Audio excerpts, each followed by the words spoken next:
Welcome back to the channel. I'm Colin and today we'll be talking about super tweeters. Aperion Audio was kind enough to send me 3 of their super tweeters to try out.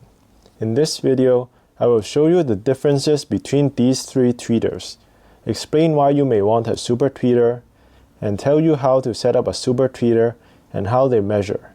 And last, I'll play a recording to show you what kind of an effect the super tweeters may have. So let's talk about the main reason why one might want to add a super tweeter. The main reason is to compensate for the roll-off of the treble frequencies. It may be due to the design of the speaker tweeter by nature. Super tweeters are commonly seen used with tannoys with huge coaxial drivers that are not capable of reproducing those ultra-high frequencies. Adding a super tweeter allows it to create a more realistic sound field. That being said, if your speakers are capable of reproducing frequencies all the way to 20 kHz or even above, it's likely you don't need an additional super tweeter. But in reality, a lot of speakers aren't capable of doing so. A lot of people say that the frequencies of a super tweeter is inaudible to human hearing because often the crossover frequency is at 14K or above.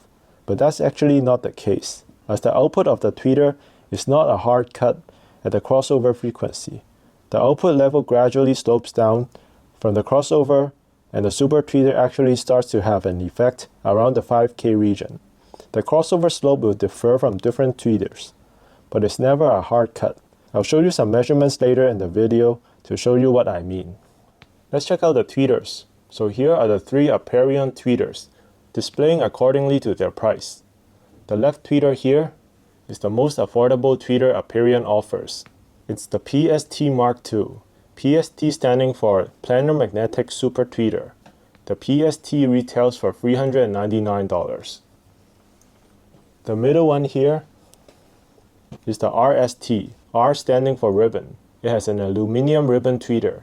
The RST retails for $649.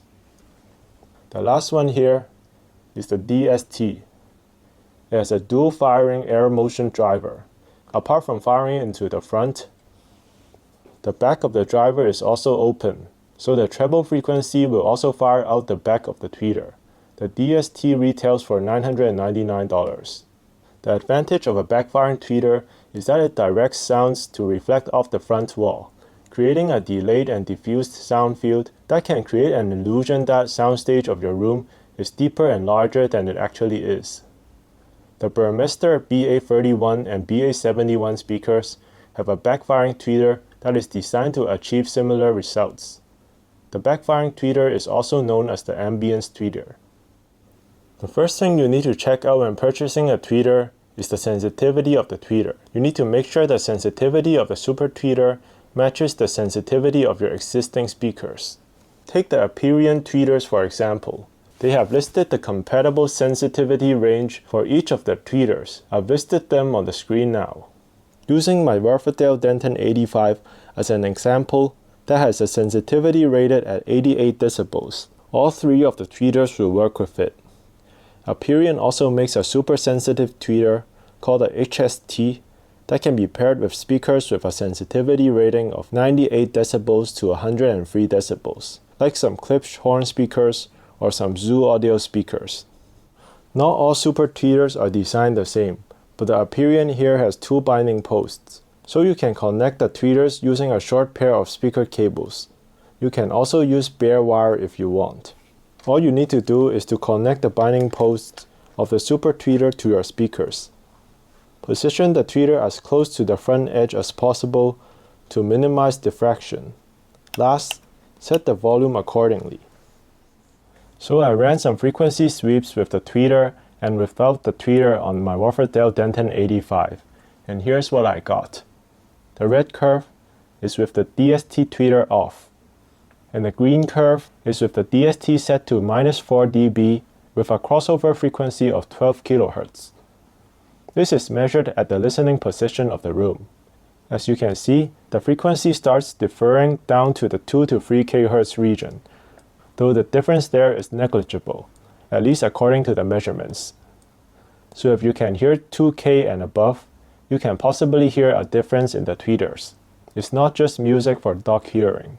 but where it starts making a meaningful difference is at the 7 to 8K region. The DST actually flattened the 8K peak of my speakers, probably due to phase cancellation, and it boosted the trough in the 12 to 14K region. In general, the high frequencies are flatter and rose off less with the DST added. But of course, this is just the effect added to my speakers and in my room. How the DST reacts with different speaker designs will be different. Now I'm going to play you 3 short sound demos with the DST off, with the DST on, and last with the DST set to unusually loud to let you hear better what kind of effects a super tweeter makes more clearly. By the way, YouTube cuts at around 15K, so you won't be able to hear the full effect, but I think it still makes a good reference.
So this is the end of the video.